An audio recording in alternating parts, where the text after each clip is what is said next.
I now hand the conference over to Mr. Mohit Kumar from DAM Capital. Thank you, and over to you, sir. Thank you, Rutuja. On behalf of DAM Capital, we welcome you all to the Q4 FY21 and FY21 maiden earnings conference call of Mazagon Dock.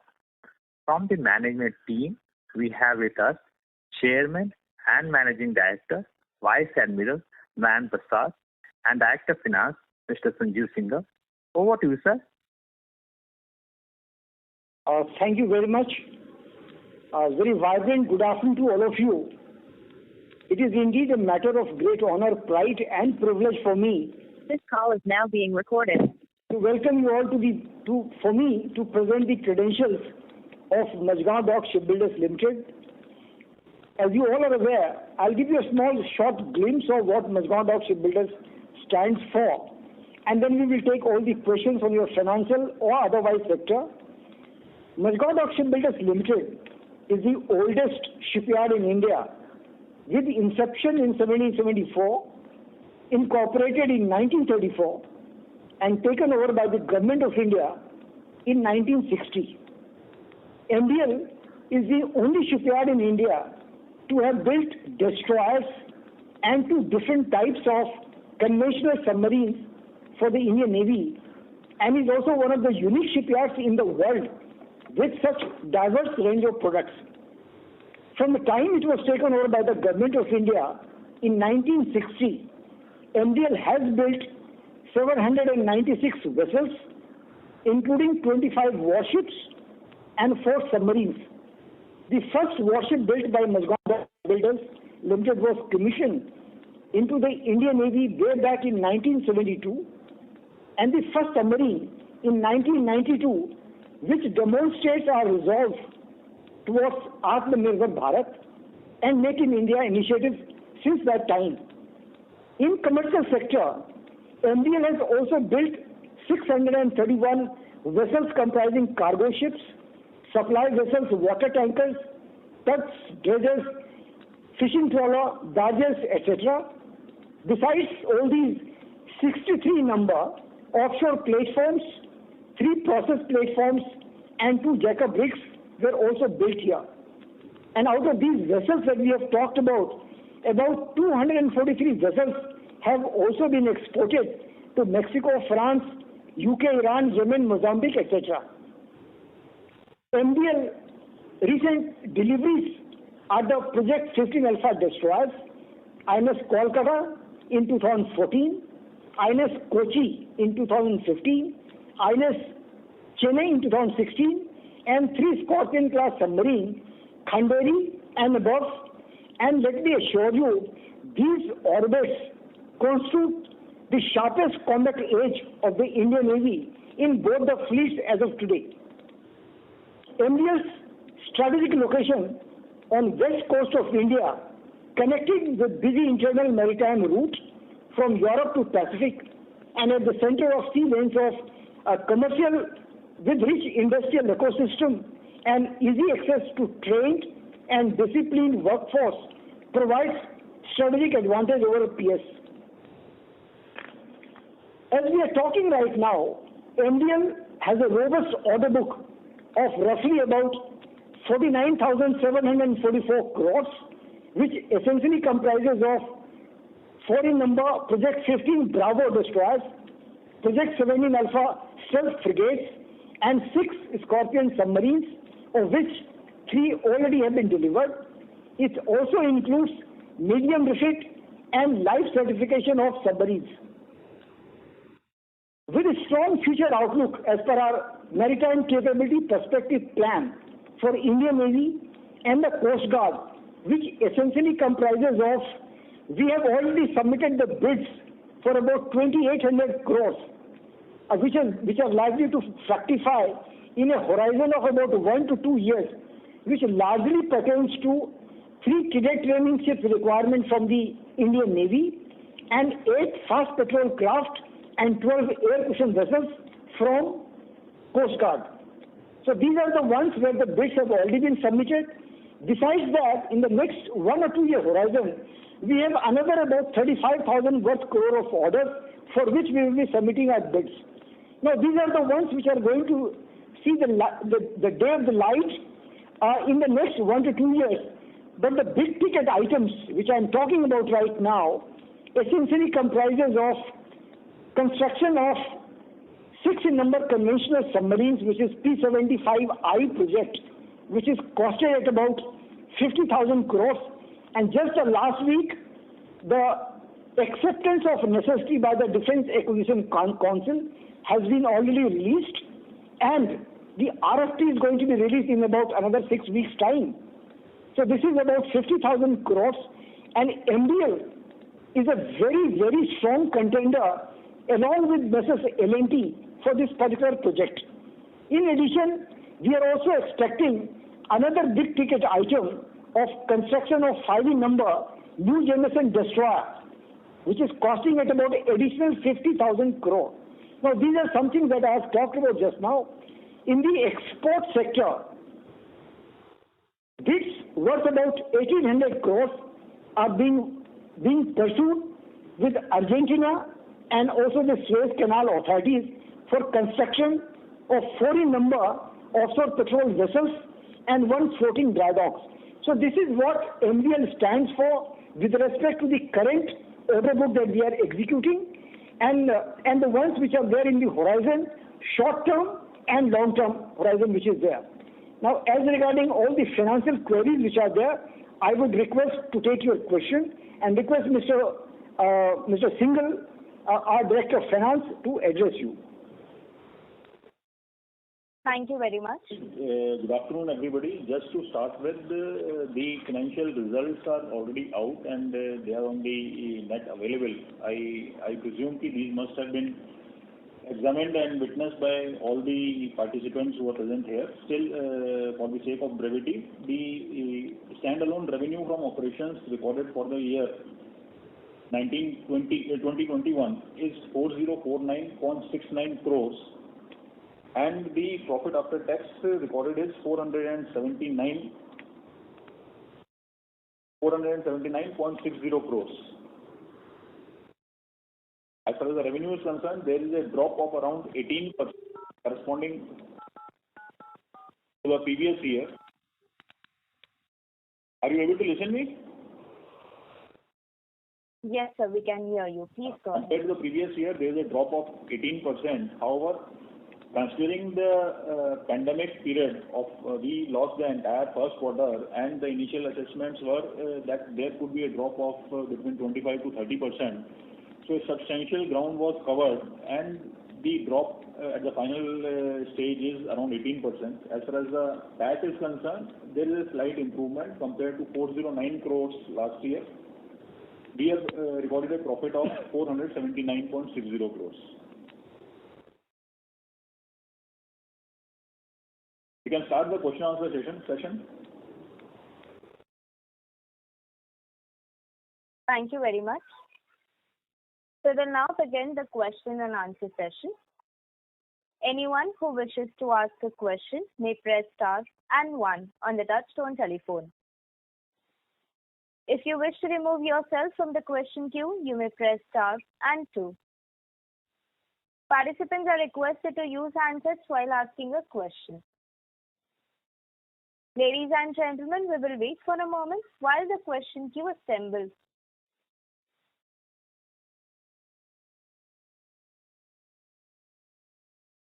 The first question is from the line of Bhagyesh Kagalkar from HDFC Mutual Fund. Please go ahead.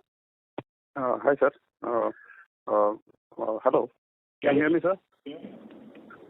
Sir, regarding the new P-75I tender, so the process will take some time, but then there is a talk that for speeding up the construction of all 6 submarines, let us divide the contract among the 2 vendors, L&T and Mazagon Dock.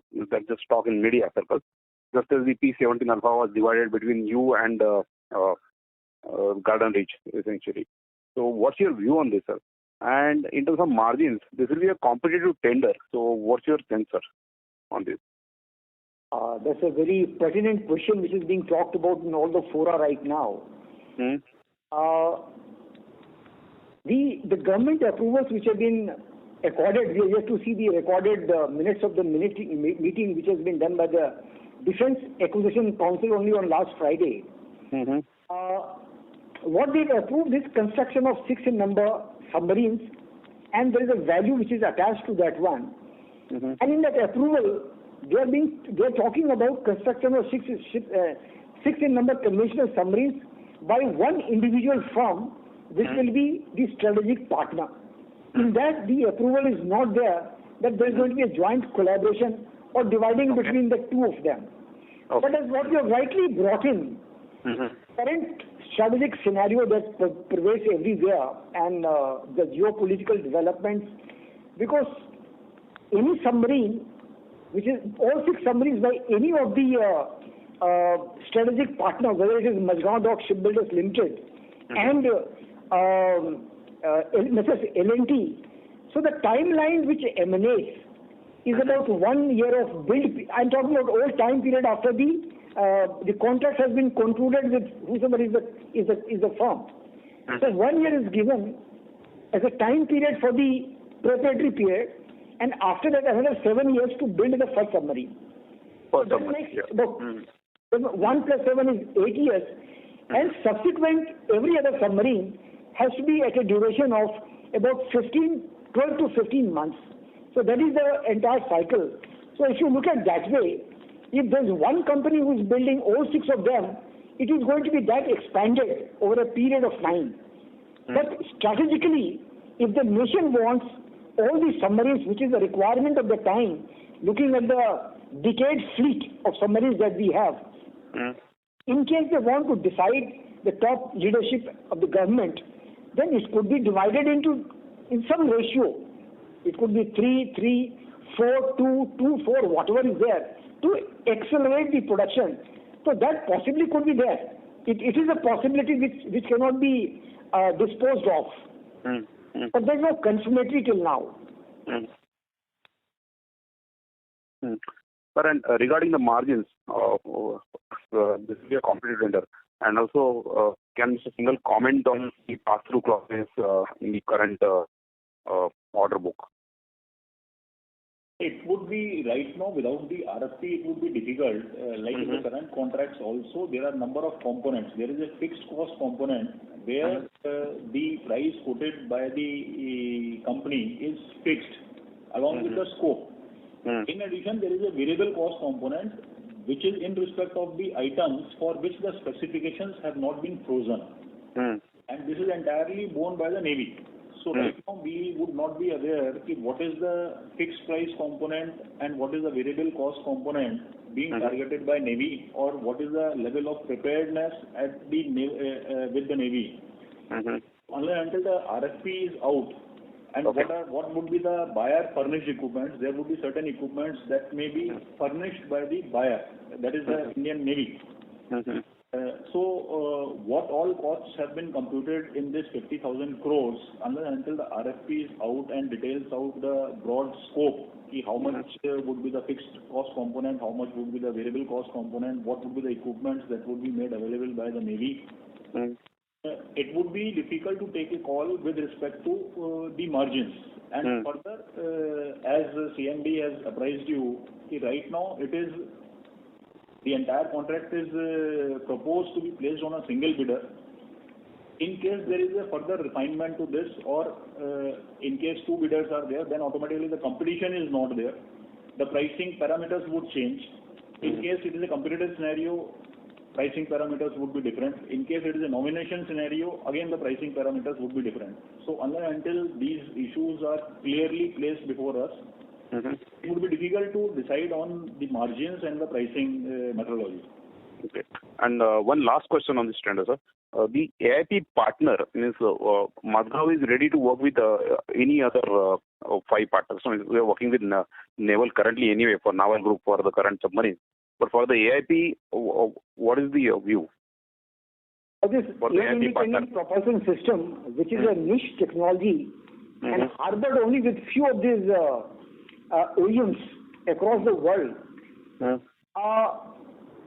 we have to just see the manner in which RFP gets floated out, because there are certain understanding of things which the Navy has been talking, and our entire visualization of the requirement is based on that. That the request for proposal would define the entire thing. As far as Majgaon Dock Shipbuilders Limited is concerned, we know Navy has gone. They had a requirement of an air-independent propulsion system fitted submarine, which gives you a higher indiscretion rate and remaining dive for a longer period of time. So that is the requirement of the Navy. They have gone to 5 OEMs and shortlisted them with this capability. Some of them are in nascent stage of development. Some of them have already fitted there on the submarine, and they have claimed that they have completed the trials. Some of them are at the trial stage. Now, depending on what the RFP talks and conditions, whether they are going to accept even a land version trial or the one which is already fitted onto a submarine and the submarine already working in the navies, that would be the conditionalities we have to identify according to them and pinpoint our partner based on that. As far as the MDL is concerned, we are willing to partner with anybody who has got a full developed technology and who would be sharing quite a few elements with us. Okay. Thanks for the reply, sir, and all the best from my side. Thanks. Thank you. Thank you. The next question is from the line of Jonath Bhuta from Phillip Capital. Please go ahead. Good afternoon, sir, and thank you for the opportunity to ask a question. Sir, I have a couple of questions. The first question is more number specific. It would be great if you can share the breakup of the order book by project and the revenues for FY21 by submarine building, shipbuilding, and ship repair or submarine repair. Sorry, whatever. If those breakups can be shared. Broadly, right now we are running 4 projects major. One is 15 Bravo destroyers, 4 in numbers, which is the balance order book as on date would be in the range of 22,500 crores. Another is P-17 Alpha frigates. This is another 4 ships with us, 3 with the GRSC. As far as the MDL portion is concerned, the order book pending as on date is 21,500 crores. And P-75, 6 in number, conventional submarines, of which 3 submarines have already been delivered and major part of the order has already been completed. However, the balance order book as on today is approximately 5,500 crores. And another approximately 500 crores is with respect to one submarine which is under MRLC, major medium-term refit and life certification. So total approximately 50,000 crores. So this is the breakup of the order book. What was the next question? Could you please come again? The revenue breakup, sir, between shipbuilding, submarine, and ship repair, if we can get that. Based on these figures itself, it would be very evident that as far as the submarine is concerned, the portion remains small because major portion has been executed. So right now it is in the range of 80 to 85% from the submarine, from the shipbuilding division, and between 15 to 20% from submarine. Got it. So my second question was, given the current condition of the pandemic, do you believe that to have a continued impact on your ability to scale up revenues even in FY22, as you had seen challenges in FY21? And added to that, sir, is that since all of these programs that are there in the order book are nominated orders, we've still not seen the kind of nomination margins that typically are allowed on these orders, which is about 7.5%. So do you believe we can understand that this year was challenging and hence we couldn't, there was not enough fixed cost coverage that came in, but next year onwards, do you believe that we can actually see 7.5% margins on EBITDA level with the revenue that you have, you're likely to book in FY22? I would like to clarify, as far as the pandemic impact is concerned, last year we lost one complete quarter Current year also, because of the severity, some impact has been there. I would not say we are losing out a complete quarter, but as on date, some impact is definitely visible. We have received, as far as timelines are concerned, we did receive a 4-month force measure by the Government of India. We have further applied for another 3 months of force measure on account of continued lockdown in the state of Maharashtra and considering the second wave impact. With respect to the margins, which you are stating the 7.5%, when we talk about 7.5%, we should not lose track of certain facts that this 7.5% is on gross basis. Subsequent to this 7.5%, there are certain provisions in the form of the CSR expenses, in the form of LD, in the form of other provisions that may be required in running a business. So the net margins on a net basis, they are never in the range of 7.5%. They continue to be in the range of 3.5 to 4.5% only. That is a normal acceptable margin which is available against a told margin of 7.5% or stated margin of 7.5% in the contract. The contract also has certain elements of execution or revenue on which the profits are not allowed, like in case of NRE equipments, which are developmental kind of equipments, non-recurring. So there are certain components on which these margins are not available. So on a net basis, the margins can range between 3.5 to 4.5%. In case it is healthy, it can range to 5%. However, in terms of absolute numbers, as the execution gathers pace, which based on the current figures and the current execution rate, we anticipate from 23 onward, FY 23 to next 3 years, we would be reaching a peak on account of the overlapping of 15 Bravo and 17 Alpha. In terms of absolute numbers, yes, the top line as well as bottom line is likely to swell considerably. Sure, sir. And last question, if I can squeeze in.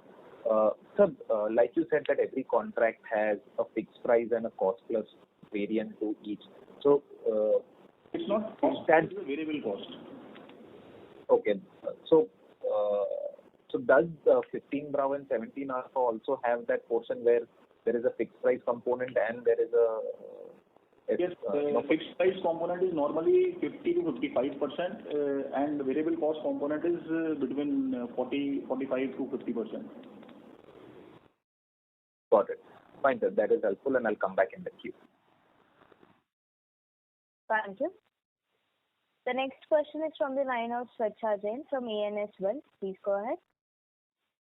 Hi, sir. Thank you for giving me opportunity. So my first question is, like you mentioned in the previous question, that somewhere between FY23, FY26, we'll reach our peak revenue. So I just wanted to understand, can we safely assume that, we can do an 8,000 crore of revenue at our peak?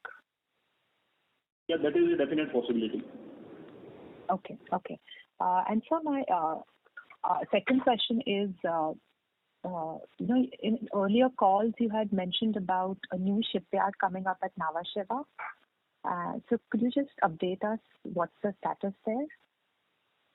With respect to Nhava, we have been maintaining earlier also, although MDL has the required cash available and we are looking for investment in Nhava. However, the investment would not be firming up till there is a clear visibility with respect to the future orders and requirements.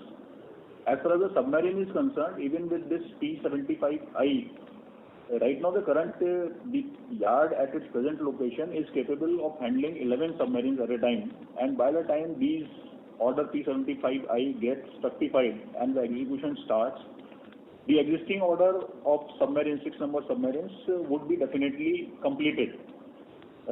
So in addition to this, if other orders are there, large ticket orders, where the visibility is clear or reasonable firming up has taken place, then we would be investing considering Nhava for development. Okay. Otherwise, Right now we are not... a redundant facility. Okay. And so can I ask one more question, if I'm allowed? Yeah, please. Okay. So I just wanted to understand, like you said, Q1 was definitely impacted because of the lockdown in Maharashtra. So how is the scene there? And also, with respect to the commodity prices, we've seen a surge in the commodity prices. How does that impact our margins, sir? Like I said, each of the contracts has a fixed cost component and a variable cost component. So as far as the variable cost component is concerned, there is a 100% hedging available. In case there is a rise in the costs, we are fully protected. With respect to fixed price element also, majority of the long lead items, the orders have already have been placed in earlier years, and these are fixed priced orders by and large. Wherever there is an escalation, some impact could be there, but in the fixed price, while quoting the price itself, these aspects have been taken into consideration. Globally, a significant price rise is not there with respect to the commodity prices till now. Okay. So especially I wanted to ask related to steel. So does that impact our margins to a greater extent? No, we don't see a significant dent in the margins. Okay. And so about how is the scene right now in Mumbai, sir, with respect to the lockdown and the facility here? As we are talking now, we are presently fully 100% opened up from our operational requirements, and we are following all the COVID norms, and we have taken special dispensation from the local government and local administration to commence our entire operations 100%. And it is intended, we have already delivered one submarine in the month of March to the Indian Navy, and we are trying to brace ourselves up to deliver one 15 Bravo destroyer named INS Visakhapatnam by October, and maybe by the end of this year another submarine. So whilst there has been an impact on account of the precarious situation created by this lockdown and also the stoppage of industrial oxygen supply, but all these have been by and large resumed to a very normal standard, and we should be able to catch up with whatever is there. Okay.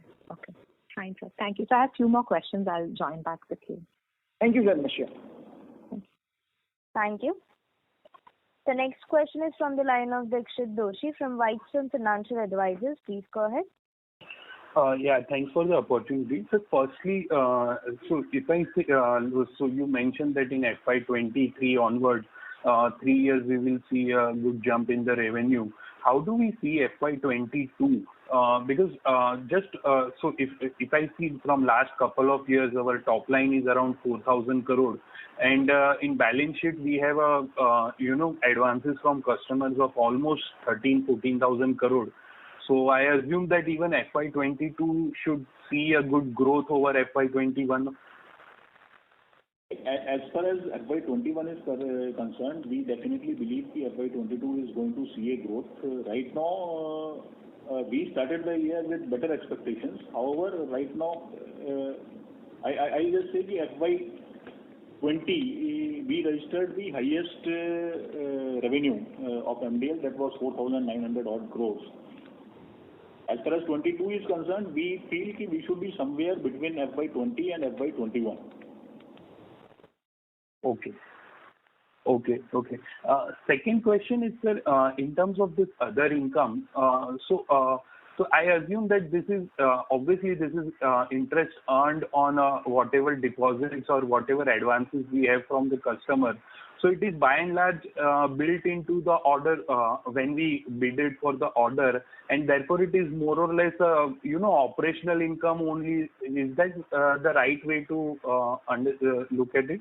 Yeah, to that extent, as far as the accounting is concerned, you are right. This needs to be considered as a operational income, because this is primarily on account of mismatch between the cash inflow and outflow. However, just as a clarification, as far as the other income is concerned, for the year FY21, my other income comprised of one major component of 160 crores, which was a refund of LD, which was withheld by Navy and which was under arbitration. So we have won that arbitration, and it was decided in our favor. And the other income comprises of this significant component, 600 crore out of 600 crores, 160 crores is on account of refund of LD. And part of the other income is also on account of the dividend which we are receiving from Goa Shipyard. So for the year FY21, this was around 26 crores. Apart from some minor accruals on account of scrap sales and the likes. So, just to related question. So, when you say that we have to look at 7.5% is a gross margin and 3.5 to 4% is EBITDA margin. In that we have to exclude the other income, right? Yeah, we exclude the other income. That is only purely from the operating side. Okay, so over and above the other income we will earn. Over and above the other income would be there, and in our case, it is the right justification to consider the interest income at least as part of the operational income. Okay. Thirdly, sir, if I see the current quarter numbers, on the cost side, there is a substantial jump in the cost of material consumed and procurement of base and depot spares versus substantial reduction in the subcontract expenses, even though our top line is more or less same. So if you can just explain this thing. Hey, this quarter you are comparing to which quarter? Are you comparing the previous comparing with the last year fourth quarter? Quarter 4 of 20. Yeah, quarter 4 of 20. So more or less our revenues are same, but cost of material consumed, procurement of base and depot spares, these two expenses have jumped. And similarly, the subcontract expenses have come down significantly. So these are the subcontracting expenses and the material costs. These are mutually compensating in nature. In case one of the component is going up, there is every likelihood the other component would be coming down. In terms of percentages, the cost of material consumed for the current quarter was 45% versus 35% for fourth quarter of FY20. Whereas subcontracting was 2% in the current year and 6% in the previous year. So if I club both, it would be 49 plus 6, 55 and 45 plus 2, 47. So in those terms, it would reflect slight efficiency this year. However, I would not put it that way because it would always depend on what kind of equipment is going on board. There could be expensive equipment based on the technology. There could be equipments which are not that expensive.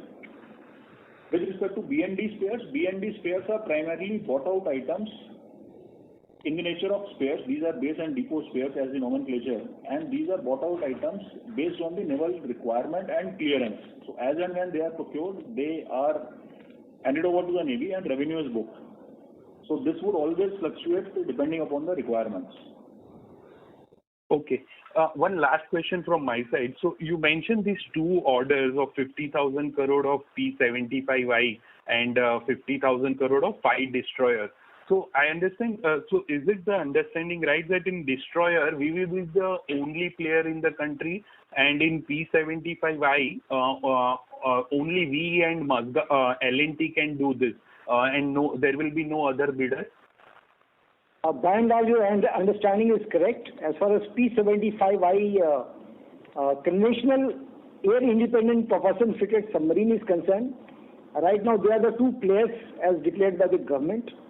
And as far as constructing this destroyer is concerned, nobody else in India besides Mazagon Dock Shipbuilders Limited has built destroyers till now.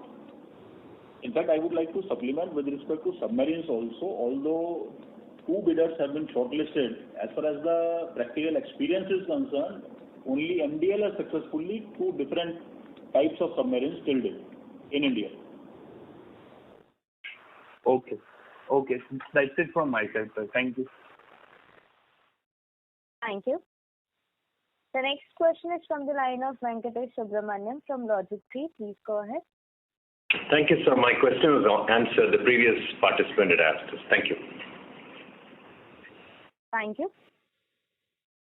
The next question is from the line of Keshav Garg from CCIPL. Please go ahead.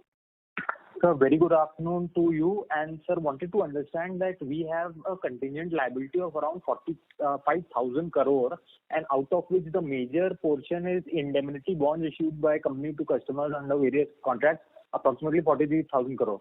So what exactly is it, and what is the likelihood of some of this materializing? And sir, what has been the past experience? Did we ever have to pay something to our customers? So with respect to the indemnity bonds, in the past, there has never been an occasion where these indemnities have been invoked. So with respect to the indemnity bond, these are being reported as per the requirements. We don't see any liability arising out of it. Okay, sir, that is very reassuring, sir. And sir, one more, sir, question as well as suggestion, sir. Sir, since you know that our other income is twice of our EBITDA, sir, so, and we are keeping around 7,500 crore in bank. So if you could just transfer some of it in SBI mutual fund liquid schemes, sir, then we can easily earn, sir, 1 to 2% more, so which would be around 15 to 30% of our net profit. Sir, it can increase just by shifting some portion from bank to SBI liquid mutual fund scheme. Sir, so you can please consider this suggestion. And sir, wanted to understand, sir, that what is the trend in the customer advances that we are getting, sir? I can see that in FY19 it was around 6,700 crore, then 5,300 crore, and last year 7,300 crore of cash that we have. And against this, it is basically other current liability, which is basically customer advance. So how is this expected to move? So from around 14,000 crore this year, so in FY22, what is this figure likely to be? So we have not worked out the projections, but definitely the customer advances would be coming down. And although these are categorized as customer advances in the balance sheet, these only represent the stage payments. These are, technically speaking, these are not any advances not backed by a milestone. So whatever contractual stages are completed by MDL, we receive the stage payments against that. And with respect to your first suggestion, we have just taken note of it.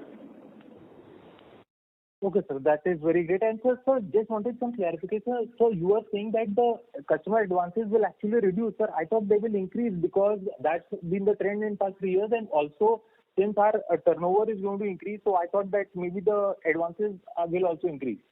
So against the customer advances, these will be getting adjusted. With the deliveries and stages being accomplished, these advances will be getting adjusted against the contractual liability, contract assets. Contract liabilities are also appearing. So both the figures would be reducing. So basically our cash balance is going to reduce going forward. All your projects, how are they placed right now? Like the total contract value of the contracts which are running today was 81,546 crores, out of which 34,231 crores has already been executed. Balance is 50,301, which would be getting executed by 27-28. Majority will be completing by 26-27. Sir, so basically, sir, like this year, 31st March ending, we had 7,300 crore of cash. So in FY22, sir, this amount is expected to go down or up? Is the naval cash, the project cash.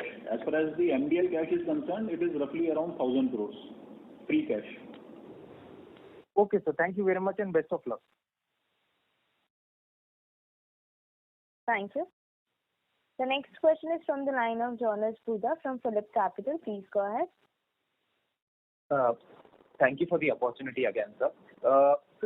Just touching upon this liquidated damages part. So, last year in FY20 or even now, we have a provision of almost 1,000 crores sitting as part of LD, which I think was provided for the P-75 submarine program. For the submarines.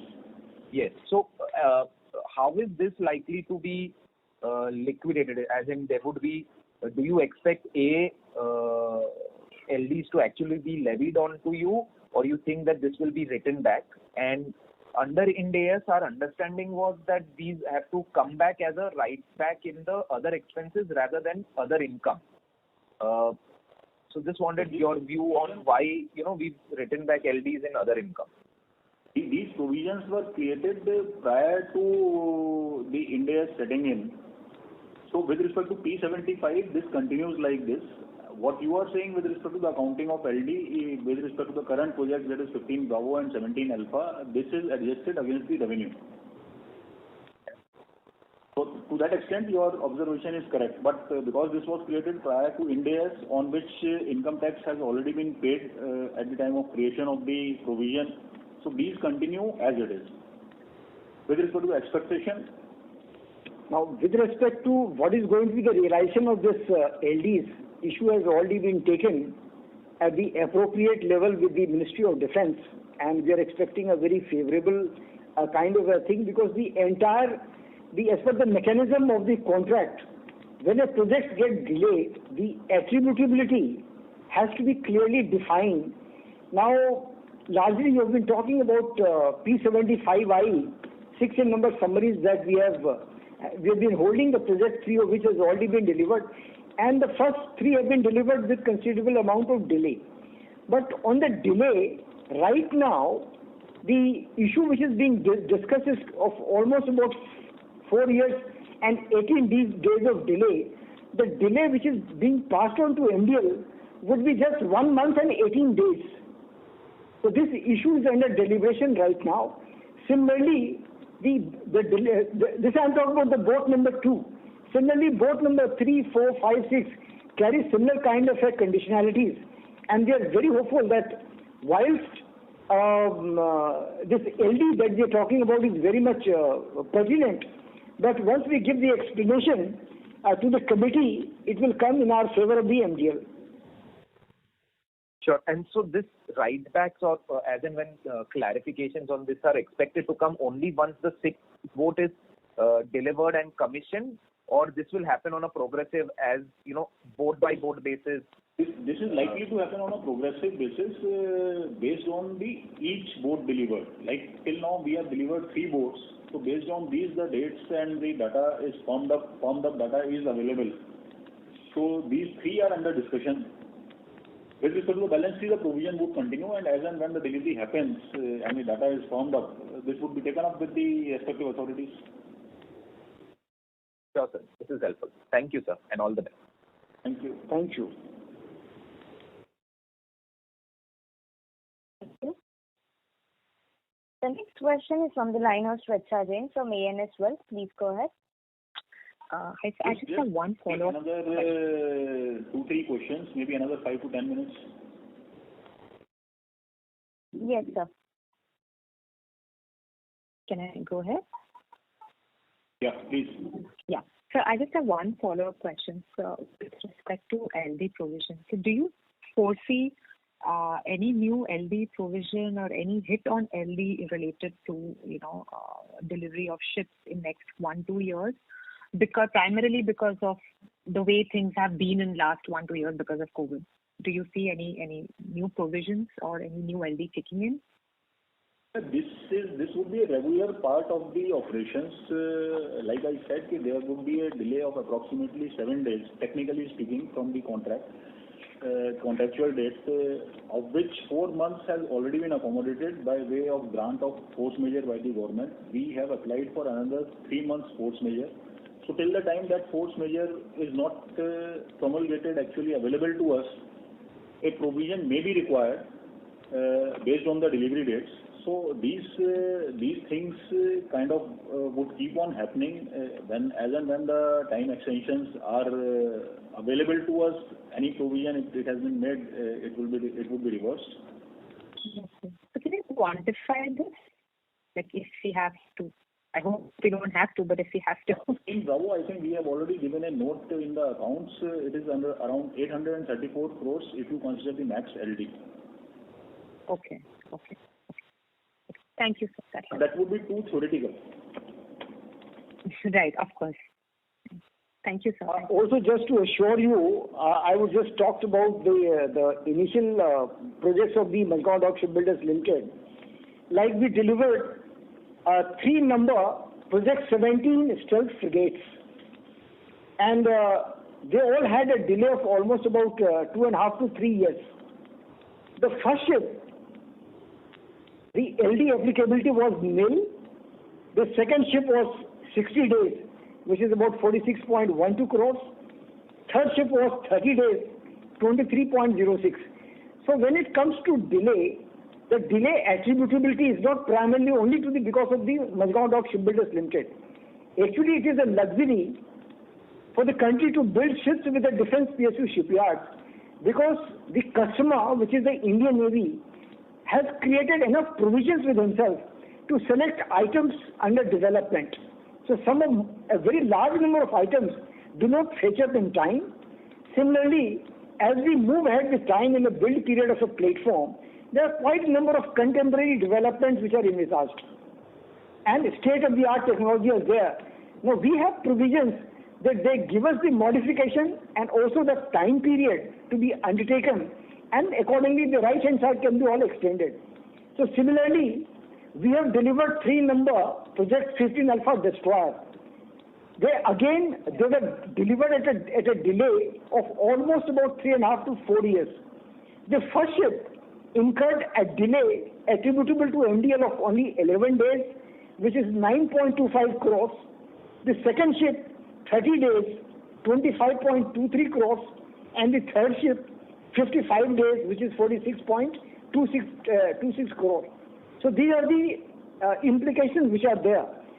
As what has been just now talked out by the Director of Finance, even in the current ship, for example, we are planning to deliver one 15 Bravo destroyer by October.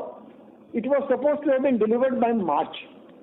There is a force majeure already allocated by the government for a duration of 4 months. We are still falling short of 3 months.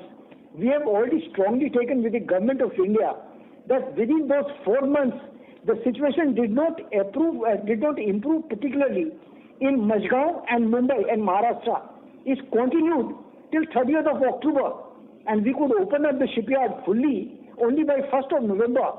So this argument has been put it across to them, and they are very proactively examining this one, and we are very sure that we will be able to sell our argument. Right. So just to follow up on this, so if you could, help me understand, I'm so sure this must have been answered by you in previous calls, but just for my understanding, so how does the LD matrix work? Is it like a percentage or number of days or on the order value? If you could just explain a little bit, how does this matrix work? It is on percentage basis with a ceiling of 5%. Earlier, now it is 10%. Now it is 10%. Earlier the ceiling was 5%.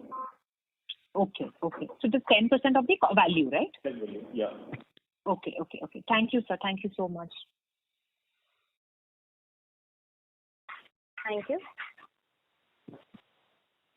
The next question is from the line of Dixit Doshi from White Soul Financial Advisors. Please go ahead. Sir, the first question was regarding this timeline for P75I and 5 destroyers. So can we expect the orders to finalize in 2 to 3 years, or it will take more time? When it comes to P75I, we expect from now, there will be today, it's about another 40 odd days for them to promulgate. That is 6 weeks from the time that the DAP minutes are promulgated, is a timeline which is enshrined in DAP 2020. That in those 6 weeks they will take out the RFP, and then they would give to both the SPs a time for about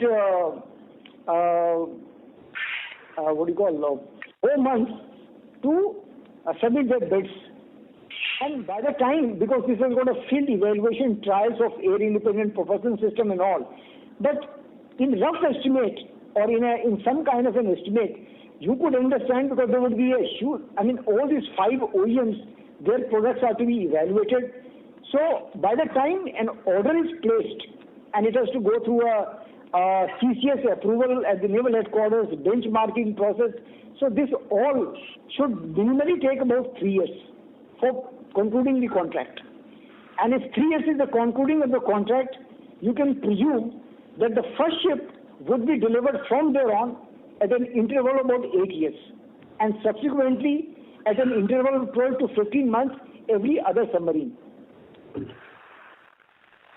Okay. And similar timeline for destroyer order also, 3 years from now? As far as the destroyer is concerned, they have still not taken out the RFP.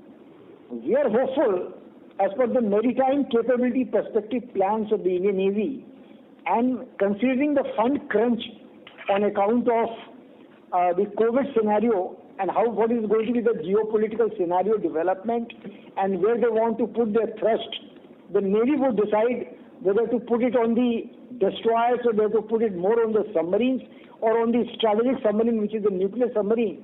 But we presume that some sort of a concrete picture would emerge only at an interval of about, I would say, 1 year to 2 years from now as to when they will launch the RFP. In regards to timeline, something would remain similar. This means once they take out the RFP, from there on, minimally about 3 years for concluding a contract. And these vessels also take about 6 to 7 years to roll out, and an interval of every one vessel at an interval of 1 year. Okay. Sir, how much is the total LD we have provided, which can come back as a other income in the future years? We have provided in the range of 1,034 crores, but it would be speculative on our part to indicate anything what we expect to be received back, because these are the issues which will be mutually discussed, deliberated, and the call would be taken at the highest level. Okay. And one last question from my side. So, apart from these two bigger orders of P-75 and 5 destroyers, you mentioned that how many new orders we will be bidding over the next couple of years, other than this? If you look at short-term horizon and a mid-term horizon, we have already submitted bids with the Indian Navy and the Coast Guard of about 2,800 crores, which essentially comprises of three cadet training ships, which is priced at about 1,800 crores total, 8 fast patrol vessels at 481 crores, and about 12 air cushion vessels for Coast Guard at roughly about 490 crores. So they constitute about 2,800 crores. And by the end of this year, we should get a clear visibility on whatever decisions they have taken on declaring the L1. Comes a medium horizon duration. If you look at another about 2 to 3 years, 7 number next generation offshore patrol vessels, which is largely pegged at about 5,800 crores. Some 7 number new generation corvettes, it's about 23,000 crores. High-speed landing crafts, 1 number polar research vessel, 1 number survey training vessel, and an acoustic research ship for NPL Kochi. These all estimated could be at about 35,000 crores. This RFPs we can expect and the bid submission within a duration of about 2 to 3 years from now. Okay, sir. That's it from my side. Thanks. Thank you. I think can we close? It's already 4:30. Thank you. This was the last question. I would now like to hand the conference over to the management for closing comments. I think as far as MDL is concerned, we have already detailed out the existing business, the future business prospects, the financial position as it stands today, and the projections for next couple of years. It has been a fruitful interaction and certain good insights from the investors. It is a learning always for the management also. We are thankful for the participation. Thank you very much. Thank you. On behalf of DAM Capital Advisors Limited, that concludes this conference. Thank you for joining us, and you may now disconnect your lines. Thank you very much. Thanks.